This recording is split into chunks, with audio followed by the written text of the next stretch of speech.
to our final, our concluding press conference of the 37th Virgin Money London Marathon.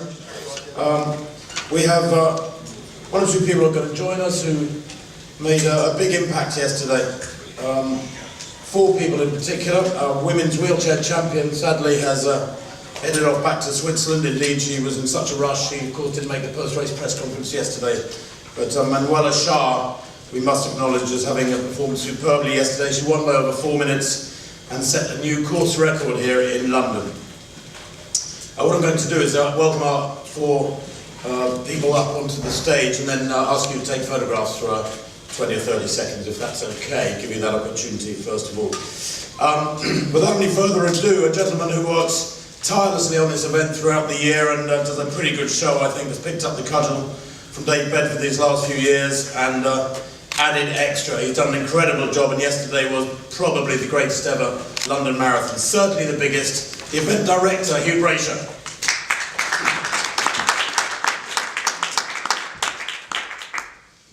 And a familiar gentleman who's been on this stage many, many times, of course. He's a 7-time winner of London now in the wheelchair category, David Weir.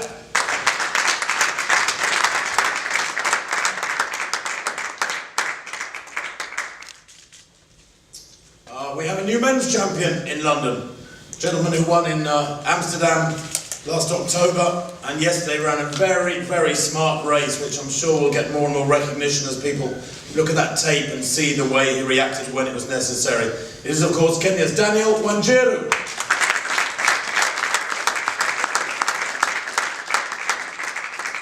And last but not least, a young lady who we've seen many, many times here in London. She's now a 3-time London champion.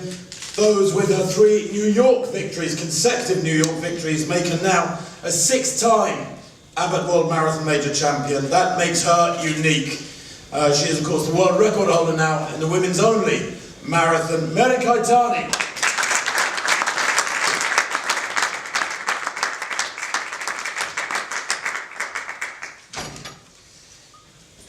Hugh, I'll start with you. How did you sleep last night? A lot better than the previous 2 or 3 nights, I suspect. I slept incredibly well. I was actually in mid-conversation with my wife when I fell asleep. I woke up about a minute later and said, "Thank you very much for falling asleep while we were having a conversation." But it really was an amazing day all around. And you said it at the start, I absolutely believe in the 37 events that we've had, the 36-year history of the London Marathon. That was the greatest one ever. From the performances of the athletes that are sitting alongside me, to the fact that it was the biggest field ever, nearly 40,000 finishers, the attention to detail that had gone on from the team, the stories that are coming out, the feeling that marathon runners give in terms of the camaraderie with runners helping each other across the finish line, the Jim Peters Trophy being awarded by a club runner who had travelled on the train to the start. The stories keep coming out, and it really was an amazing performance from everybody, and so delighted. David's story itself is a fairy tale, and great new champions sitting alongside me. Women's world record is where do you start? It's amazing. Where do you start on yesterday? How do you top that next year? We have already started having conversations about how that might happen. We're not here to talk about next year. We're here to celebrate what was truly a stunning day. I couldn't be more proud of what the team did and what the runners alongside me did in terms of their performance, their preparation. Really, really proud. The partnership with Abbott for this series of 6 races, well 7 races if you take the fact that this is the start this weekend of Series 11 and London next year will be the end of Series 11. I like the way that sort of bookends it, and then obviously it enables the moving on of the opening race in the following cycle. Abbott have been incredibly important because of the finance they've put in, but initiative like this year, each champion was given $10,000 to donate to a charity of their choice here in London. so $40,000. That's going to be the case at each World Marathon Major in the Series 7. That's $280,000 from Abbott going towards charities of various choices from the different athletes. And I understand each race can decide the way, the method of that money being distributed to the charities. That's just one minor aspect of Abbott's involvement. It is, and I don't want to pick out one charity, I'm now going to. I mean, obviously there's the Weir Academy, has done an enormous amount in improving wheelchair racing throughout this. The Daniels charity that he chose, I had never heard of until today. And that's the Keitany Edwards Foundation. Yeah, absolutely, and it is about young Kenyan children who do not have very much, and how to really sort of inspire their life story. And it comes from a meeting of two runners. It comes from a meeting of at a mile race, and a British runner that went to Kenya, and a Kenyan runner that was running in Britain. And it's stories like that actually, when you go into it, that's what the London Marathon is all about. It's about, charity. It's about giving. It's about togetherness. And there was a backdrop yesterday of some of the biggest security fears that we as an event have had to deal with. But what everyone can see is the togetherness that comes from marathon running and the people that do it. It is such a unique sport in doing that. The everyday people lining up on the start line against the gods of the sport. They all understand how hard and difficult 26.2 miles is, and they are there to help each other in spirit, in actions, and yesterday absolutely showed it. Charles Foundation, for the record, is Right to Play. That's her choice, rather, her charity. And Mary, you've chosen, Daniel, you've chosen Save the Children. Mary, the Keitany Edwards Foundation. But the charity element is what makes London unique, amongst one or two other things, but it's probably, for the 40,000 watching for much of the TV coverage, the main thing that makes it stand out.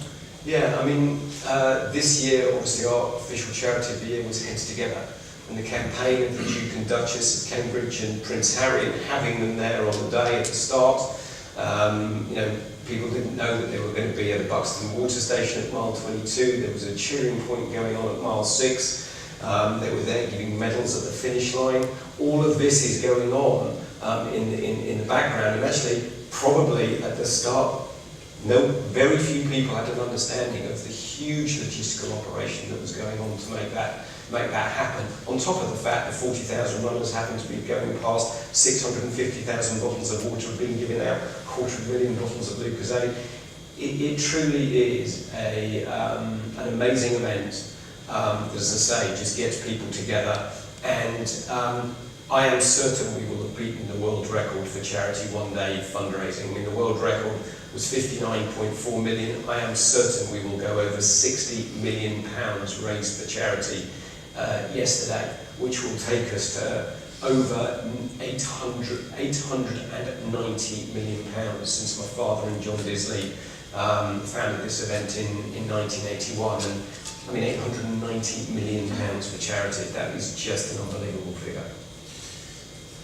David, the $10,000 that you've chosen to go to the Weir Academy seems like small beer in comparison, but actually that sort of funding for small organisations is absolutely critical, and you must be really proud that you can carry on and continue assisting this legacy of your foundation. Yeah, definitely. I had the idea back in 2008. I was in Beijing, and I was in a warm-up track, getting ready for my racing, and I sat there and saw the GB wheelchair racing squad, and there was 7 of us. And then I saw lots of teams coming in, some of the teams that don't get any money, like Thailand and small countries, and they had about 10, 12 wheelchair racers. So I sat there and thought, well, there's something going wrong here. There's a lot of money in the sport back at home. there's just not enough at the grassroots level. We're all worried about gold medals, but where's the gold medals coming in the next 4, 5, 10 years? So I sat and thought about it while I was preparing for my race, to be honest, and I felt after Beijing I needed to set up something and do something for the sport, because I felt like it was dying in Great Britain. So I got back with Jenny and said that we need to help the next generation come through, because it's worrying. I'm worried for wheelchair racing. I thought it was going to die. And then obviously 2012 took over my life for a long time, and we had a few young athletes come through, like Will Smith, and Shake done his first marathon yesterday, and he's a sprinter, so he enjoyed the moment yesterday. But after 2012, that just opened the eyes to wheelchair racing, and I mean, the London Marathon's been a huge supporter Yeah. for many years of the wheelchair racing. There's the Mini London Marathon wheelchair race, of course. You've been supporting the London Marathon by your participation, giving it profile for many years yourself. 7 titles now. What can you do with this sort of money, $10,000 for the Weir Foundation? Does that go directly to buying chairs for kids? Or? Yeah, it can. We can get equipment. We can help out get chairs. Funding for races. Some of the kids' parents can't afford to get to races, so we can pay their entry fees and give them some petrol money, pay for their hotels, and help the families go with them as well, and just have support. Yeah, so it's a massive help for our academy. Chairs are not, they're very expensive. You're looking at, for a decent chair, you're looking nearly $4,000 now. So it's because they're all custom built, you can't put a small kid in a big chair because it just wouldn't race well. So yeah, it will go far. And lucky. And you've had a night to sleep on it. Your own future. You're a man who's got an MBE, a CBE. You won 4 golds at Paralympics in London. You've got 6 Paralympic golds in total, 7 London titles. Are we looking at a sort of bit of a resurgence of David Weir as a racer now, albeit without the track racing? Paris champion, London champion in the last couple of weeks. Yeah, it's been a good couple of weeks for me, and I felt back to my best. It's been a challenging 6-7 months since Rio to pick myself up, and having to do that yesterday was truly special to me. And I know I didn't look too happy in the interviews and stuff, but deep down it was definitely one of the proudest moments of my career. To top London 2012, I had to take a special race yesterday, and it did. So moving forward, I've got a couple of races yet to do in May. So I've got the 10K and the Westminster Mile. Maybe I can go a little bit quicker. I'll try and break that world record again. Depends on the day and the conditions and stuff, but I feel I'm in that sort of shape again. And then we'll see after. To have a break from the track is to retire from it, I think was the best decision, so I can concentrate maybe on the road. Let me savour this moment for a couple of weeks, and then I'll decide. But now I've got maximum points for the World Major Marathons. Might be a good idea to maybe do the marathons at the end of the season and win a little bit of cash. Nothing wrong with that, nothing wrong with that. Good sleep, you just told me, backstage, after your fabulous win yesterday. When you woke up this morning, what was the first thing in your mind? Yes, what I can say, after yesterday win, first I talked with my family there in Kenya, and they motivated me a lot, and also my friends whom I train with there in Kenya, where we train. So everybody in Kenya first was very happy, and also my friends from many years were very happy. And after yesterday release, I felt good, tonight, so I was in good sleep tonight. So, and in the morning after waking up, and I was somehow nervous for what will happen when I go back to Kenya. So that was the thing which came in my mind in the morning, and I was to call the wife in Kenya, and she told me that everything will be okay. So we are waiting you here home. So if you come, we'll do a celebration normally. What will the celebration be? Lots of family and friends coming to the house, or? Yes, it's happened like this. My friends, my training mates. So I try to invite them, and so that we can encourage each other in learning and doing other things like that. Is it one of these situations where you will invite 100 people and 500 will turn up? No, you know, in Kenya it can happen like this. Like now, maybe they can be waiting for me in the airport, so because of the celebration of my winning here. So I expect anything to happen in Kenya. So, and I will be very happy for that. So you don't know what to expect when you land, when you get off the plane? Yes, in my mind something is coming, but I'm not sure of. But I expect something good in Kenya, so anything can happen, I can say. And what will you do now? I mean, do you plan a holiday with the family? Do you just go back and have a very quiet week at home before training again? Yes, after this race, I try to have a rest for some days or 1 week, or I will plan, and then I will try to come back in training to feel the body the way it will respond, and then from there I will try to plan my next race. Speaking about your racing, let's talk about yesterday for a little while. I thought you ran a spectacularly intelligent race. You kicked hard over that last 10k, you eased away, and then when you were in trouble, it looked like we were all convinced that Keitany would catch you. He got within 6 seconds near Big Ben, and you had a couple of looks around, and you accelerated, and he never got a sniff, he never got close. That must have been very, very, a little worrying for you, but it must have been very satisfying when you realised he was not going to close the gap.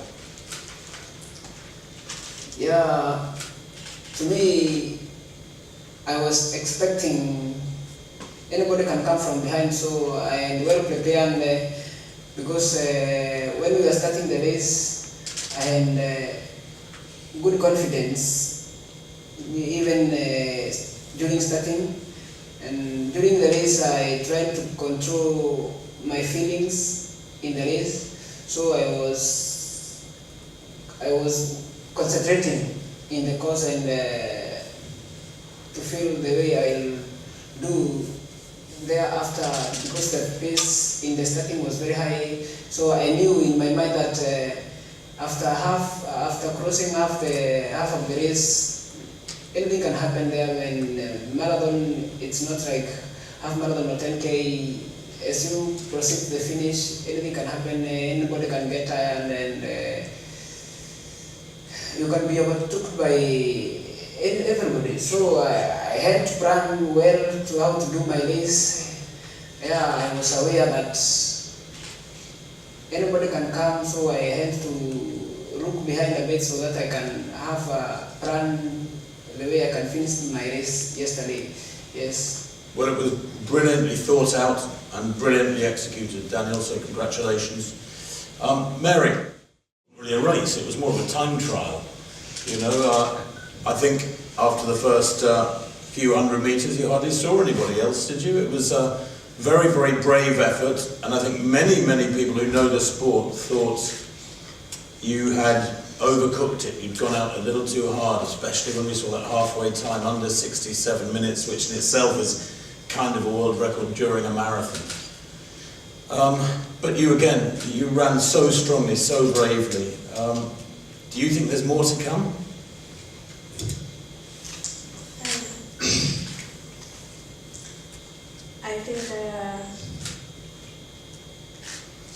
all, I want to say again thank you for the race director and all the staff for New York London Marathon for getting invited me to come to London to race. Really, I didn't want to discourage you like last year, the way I fell down. So at least I prepare myself well in order not to disappoint anybody. So also my family. So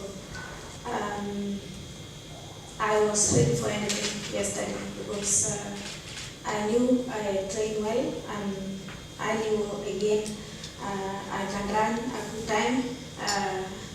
Despite my colleague not following me, I said if the pacemaker is with me, I will follow.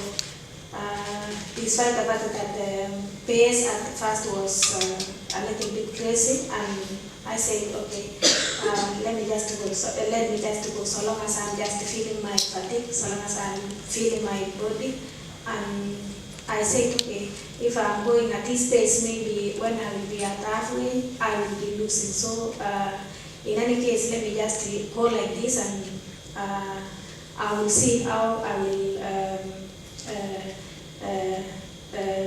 go there, how I will do the last part, I mean the halfway.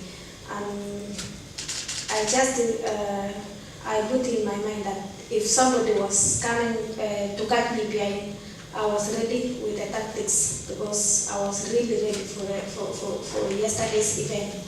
Because what happened last year, I didn't want to happen it again. So I was excited. Your motivations, your reason for running that way was partly the fall last year when there was a group. Yeah. Presumably, the frustration and disappointment of not being selected for Rio was also giving you a bit of extra motivation. Yeah. But I saw you talking to Caroline, the pacemaker, in the first half. What were you saying to her? Were you saying faster, faster, or we're both nuts, we're going too fast, or what were you saying? Okay, when I was talking to Caroline, first of all, I was asking her to, I talked to her earlier before even halfway because I was worried she never picked any water at the stations. So I told Caroline, maybe you can take water. She said, I'm okay. And then after halfway, I was asking her how she feels. So she was saying, maybe can I stop? I told her, maybe if you still have a little energy, we can still go with you. And then at 14 miles, it was dropping. So for her, we did a good job. Although it was fast for her to run half marathon like that, but I really appreciate it. I thank her so much. And again, I said, okay, because I've just remained alone, let me just focus. Also listen to my body and fatigue, and I was okay to work. Mary, you're more than 10 years older than Daniel. Your trophy cabinet at home must be getting a little big, a little swelling. Maybe you've got shelves that are collapsing under the weight of the trophies. It must be a very familiar scenario to you now. You get back to Kenya, you've won New York, you've won London. This has been happening, it's becoming a habit. What will be the celebration for you, or is there a well-practiced routine? You know, you have the same people over the same party again and again. What are you going to do when you get home? Okay, I will start by, I will not go directly home. I will go to Italy first. I will go to Germany, to our company, Faridas, and after that I will go back home. So at least we people at home are ready to receive us well, and we have just told the day when we are arriving, and I think they will be ready to receive us. And also, obviously, I think we will be having a celebration at home with our family members, and also a lot of medias at the airport on the arrival. So I think it will be very great. And all your friends and family at home, they watched the race on TV, they saw it happening yesterday. Yeah, most of them, they never went to church yesterday.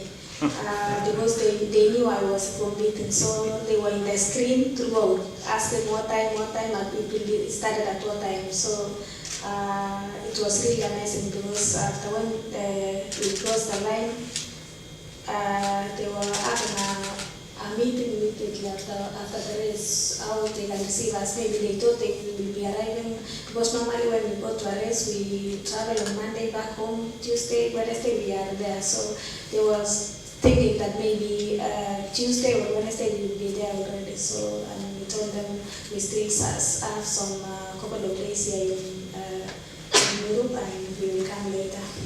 So they were watching it on TV back in Kenya, and when you win, they'll go, great, another party around at Mary's. Yeah. Okay, I'll open it up to questions. Anybody got any questions for David or Daniel or Mary? Or indeed Hugh. Mary, congratulations on the Larry, apologies. Congratulations on the world best yesterday. But I recall there was a question we were asking you yesterday in the press conference, and we asked if you thought you could run faster than 2:17. How do you feel about that today? I feel good. It is also great to run such a time, because I was having 2:18:37, so now I've just below, and also I've come to a world record holder. So at least I have just smelled how a world record can taste. But you're keeping an open mind on how much faster you can go. You know, a lot of people, of course, now are talking about Paula's 2:15:25. You haven't started considering an attack on that. I can say I'm happy for this now first. Then go and celebrate it, and then. Very good. Yeah. Yes. If you could wait for the mic, thank you. Your larger family expectations, are they a bit tough on you at times, demanding this and that from you?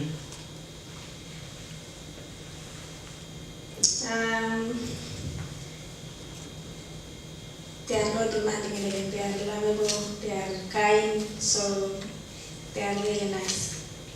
Yeah. I mean, you know, it's well known, Mary, that many Kenyan athletes, when they race and they've won good money, they go home and they're very generous. They help a lot of family and friends. Are you very organised in that respect? Yeah, I think obviously it used to be like that. You have to assist it, because also you have got it. So obviously we share something with my family members, and that's fine. Really, they are not commanding. Yeah. Not demanding. Yeah, not demanding. Yes. Okay, this is a question for all three. Have you always wanted to be athletes or not? David? Yeah. I had a sporting family, so my brothers were boxers. So I was always in boxing gyms, going to fights at York Hall and stuff like that. So yeah, from early days, from 4 upwards, I always wanted to do sport. So I had to find the sport that would fulfil my needs, because obviously I wanted to be a boxer or a footballer, but that wasn't going to happen. So I had to find something that I enjoyed. I've done a number of sports. Wheelchair racing gave me the buzz that no other sport did, so that's why I knew from an early age, from about 11 years old, that I just wanted to concentrate on wheelchair racing. Daniel, when did you decide that you wanted to be a runner, or did you grow up as a very small boy seeing Paul Targats and other great runners on TV? Yes, to me, when I was in primary school, when it was to come the time of school competitions, I was to watch, and I was very happy, especially during athletics season, and that thing motivated me when I was primary school, and when I was almost to finish my primary education, I started learning in competitions in school, and when I went to high school, I continued with that spirit, and when I was in secondary school, that is the time I realized, yes, I can do some training, because now in high school you expect competition will be very high in high school with other students. So I was to start training slowly by slowly, and when I was finishing my high school level, by that time I realized that now I can start training serious, because I have finished high school. So, and this was also to give me motivation, because I was not to engage myself in other things like drugs like this. So this was also part of my discipline part, I can say. And from there, after finishing high school now, I started learning in a certain camp. We know many young Kenyans. It's a bit of a cliche, but it's still true. I think many young Kenyans run to school from the age of 4, 5, 6. Were you one of them? Did you know when you said when you left primary school you started doing some racing? But even when you were younger than that, when you were very young, did you used to have to run to school a couple of miles? Or? No. I was not running when I was that young. It was only that I was watching in TV like that, so I was so excited by that time. Yeah. Okay. Mary, what are your first memories of being inspired to be a runner? Okay, for me, I ran when I was still young. I ran when I was in primary school. I was trying my best to do until almost the national level. Yeah, that's when I finished my primary school. I joined secondary school and I was going until national, also to the trial. So for me, I can say I just ran since when I was young. Does that mean 12 or what sort of age? Maybe 13. Okay. Yes, Larry. Daniel, congratulations on your race. It was very exciting to watch you and Keitany race the last few miles. But I wanted to know if you were nervous. Did you know how close Keitany was behind you in the race? Yes, I can tell you the truth that when we were passing that 9 kilometers, that is the time I met the people on the way cheering, and when I passed them, I can hear them shouting again after me. So I knew there is somebody coming from behind. So I was to set in my mind that there is somebody coming. So I was to have more determination to increase the pace and to time him if he was to cross. So I was to push harder so that he cannot resist, because he must have used the energy to cross the gap. So from there, if I can push again, was to be done like that. Yeah.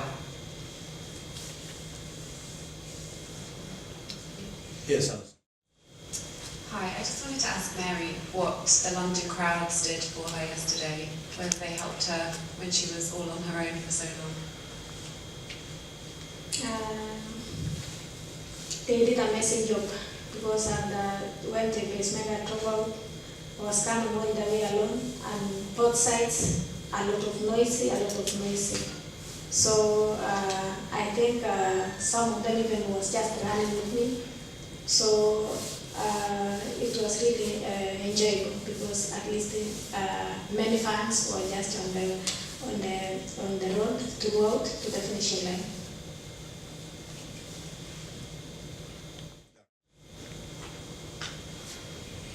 David, congratulations on your race yesterday, but I was at Boston and I saw that close race too.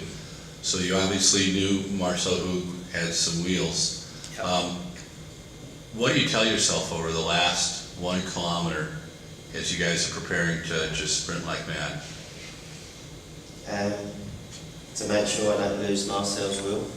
He's the fastest man in the world, so that was the game plan from the start, to follow every move that he done, because there's no other person out there that's faster than him at the moment. So that was the game plan from the start, and I knew he would get into a good position, or I'd hope he would get in a good position on the final K. And it opened up a little bit on the final, from Big Ben all the way down. One of the Japanese athletes opened up and he was pushing really quick. And I felt good on the final bend, and I could see he wasn't the same as last year. He'd done a lot of accelerations in the race, and he didn't do so many this year to try and burn us off. He did a few, but I was the only one that could keep up with him. So I knew I had a good chance in the final sprint if I kept to my game plan. So I knew on the final sprint, because last year I came too wide and come out the draft too early. And this year I made sure that I was, with 200 metres to go, I could hopefully out-sprint him. Thank you. How important do you think sports education is in schools? Yeah, massively for disabled people. I think it's different now, because I went to a disabled school, so I done a lot of sport. I didn't like it, to be honest, because I didn't feel like I was disabled, but back then it was different. But I think a lot of disabled kids now in mainstream schools struggle a little bit with sport, because some of the teachers don't know what to do with them if they're with able-bodied kids. So it's people like me that go into schools or tell them to come to the academy to try wheelchair racing, or just things like that. So yeah, it's massively important for disabled people to get into sport, I think. Mary, is the schools need 10 and they'll direct. Do they have, the high schools, do they have a good sports program for the kids? Yeah, most of the schools in Kenya, we have camps. Sometimes when it is holiday, when they close the school, like when they are out on holiday, they can go to camp for a couple of weeks, and they go back to school. Is that multi-sport campus, or are you talking about running training campus? Mm-hmm. Just running? Yeah. Okay, but there's not a multi-sport program, there's not soccer and cricket and that sort of stuff for the kids in the schools? Now we have footballs. Yeah. Can I just add, I think it's absolutely vital. This country, for this country, we have 20% of 4 to 5 year olds are overweight or obese, and that rises to 1 in 3 aged 9 to 10. And in London, those statistics are even worse.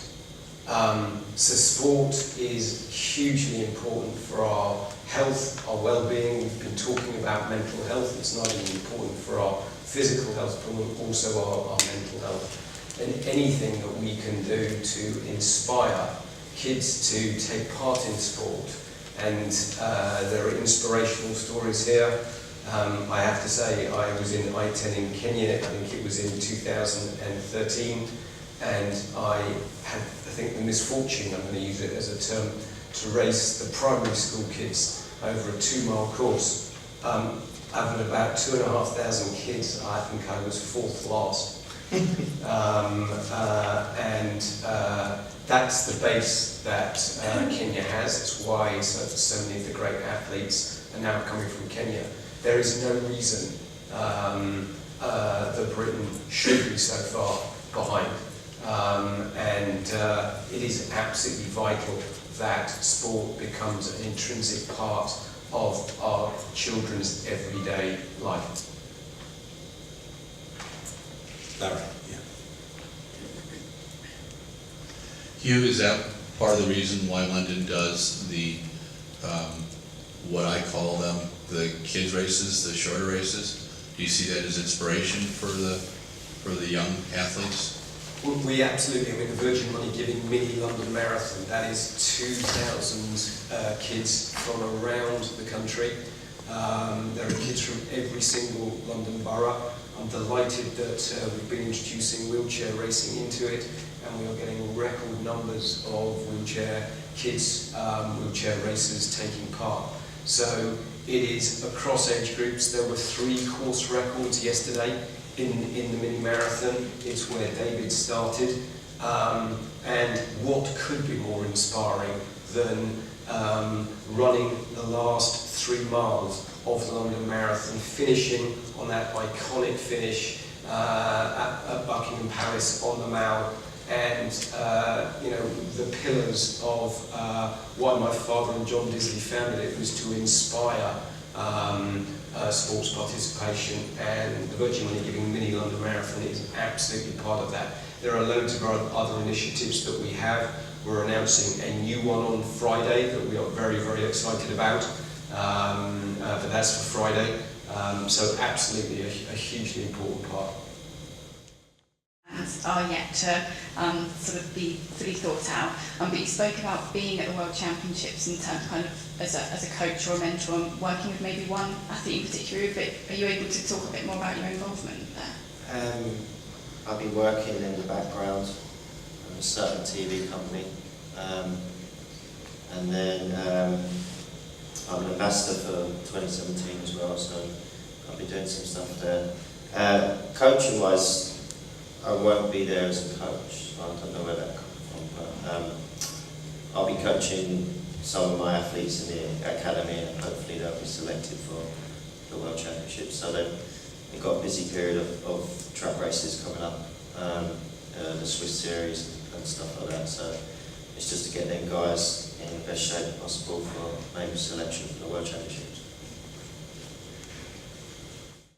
Getting selected for the World Championships team in your mind, is that important? I mean, I know you haven't run for Kenya yet, you know, and pulling on a Kenyan vest is so hard. It's very, very special to be selected for Kenya.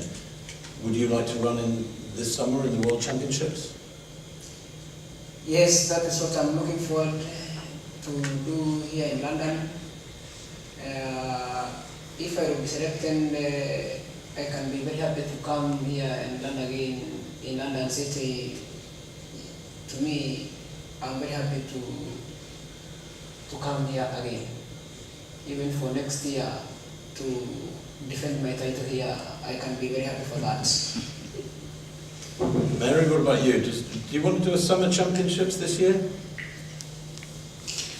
First, I can say that I have to go back home, relax, and after the recovery, we will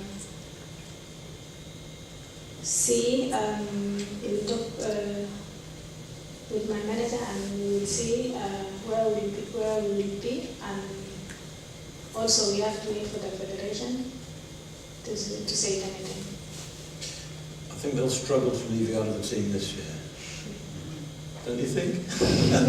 You're probably thinking anything's possible after last year. Okay, final couple of questions, yes. Mary and Daniel, when did you first get quality coaching? Many schools in Kenya have many children running and doing well at competitions and so on, but when did you, at what age did you actually get some quality coaching? Okay, to me, I got a quality coach after high school. During school time, my school lifetime, I was not having any coach. I was doing my training individually. But after school, when I joined the camp, that is the time I started to be coached by my coach, who is called Jason Potter.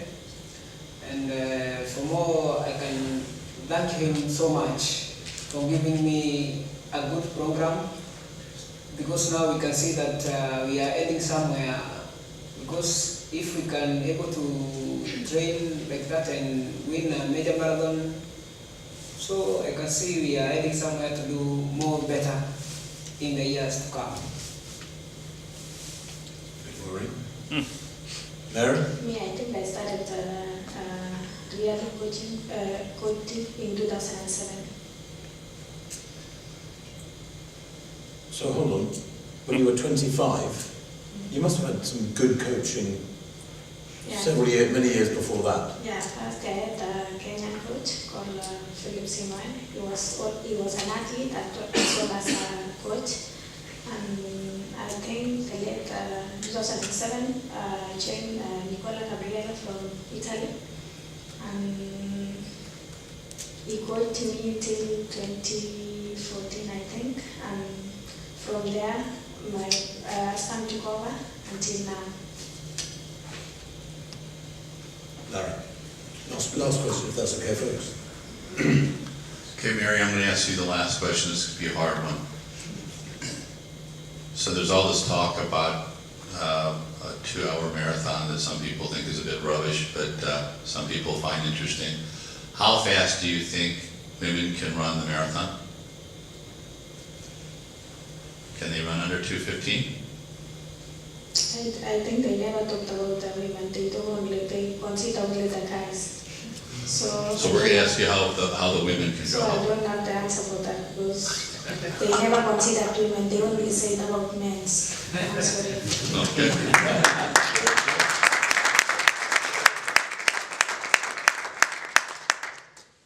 On that note, I think we'll call it a close, ladies and gentlemen. Thank you very much indeed. You, great job once again.